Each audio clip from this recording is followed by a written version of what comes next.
Hi guys, this is Xenon.com and I'm here with the unboxing of the Samsung Galaxy K Zoom, also nicknamed the Samsung Galaxy S5 Zoom. It was announced back in April, it was launched in June, and it's a camera phone with a solid 20 megapixel shooter.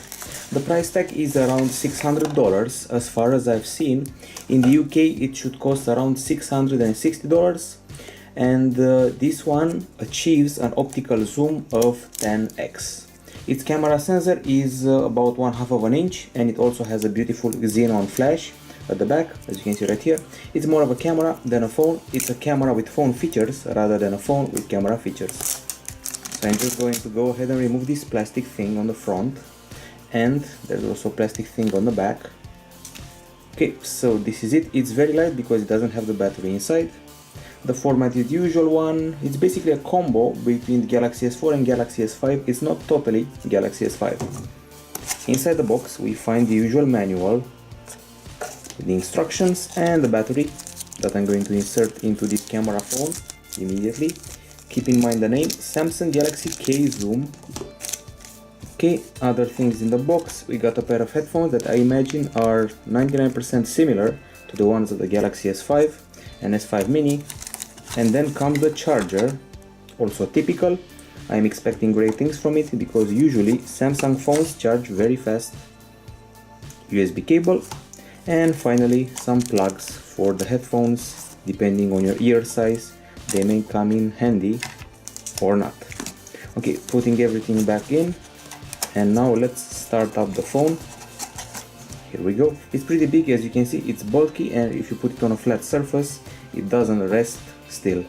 So let's remove the back cover. Here we go. Put the battery in. Pretty bulky battery as well. And let's start it up, do the initial setup, and let's check out the camera interface and its cool features. Okay, here we go. This model comes with a microSD card slot, and it also has a 4.8-inch screen. It's a Super AMOLED screen with a resolution of 1280 over 720 pixels. Inside is a very interesting CPU. It's a hexa core with a 1.7 GHz dual core and a 1.3 GHz quad core. Let's select the language.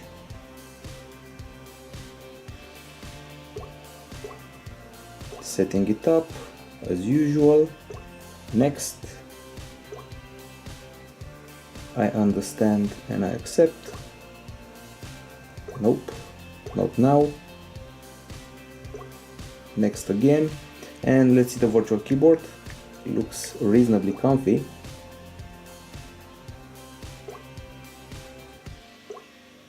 A lot of sign-ins here, no easy mode for us yet, and we're pretty much finished with the Samsung Galaxy K Zoom authentication process and setup process. You should also know that there's 2 GB of RAM inside this phone. There's a microSD card slot that accepts cards up to 64 GB, and we also have a front camera that's a 2 megapixel unit. The battery is a 2430 mAh unit, and there's also GPS, GLONASS, and the main storage, well, it's a bit disappointing, it's 8 GB. And now let's discuss size just a little bit. This phone measures 16.6 millimeters in thickness. It's basically a camera with phone features, and it weighs 200 grams, so it's on the heavy side. It also has a micro USB 2.0 port here with MHL support. It also has a NFC on board, and its camera offers optical image stabilization. Speaking of camera, this cam can only capture in Full HD. There is no 4K here, but it's Full HD at 30 frames per second and Full HD at 60 frames per second. This is the picture size that you can use, and that's the video area, 60 frames, 30 frames. And now let's see what happens when we actually open up the camera app. So here we go. I suppose we also have a camera button here somewhere. Okay, so suppose we press it. Apparently you cannot press it from standby. Anyway, let's try again. And that's what happens. That's what I wanted to show you. Okay, now let's get back to the options and the modes. We have Pro Suggest, Program, Beauty Face, Shot and More, Panorama, Virtual Tour, HDR, Night, continuous shot and selfie alarm. So far they're pretty much the same as the ones from the Galaxy S5, with the exception of Pro Suggest, that I suspect could be very cool and probably focused on the cooler features available on this model.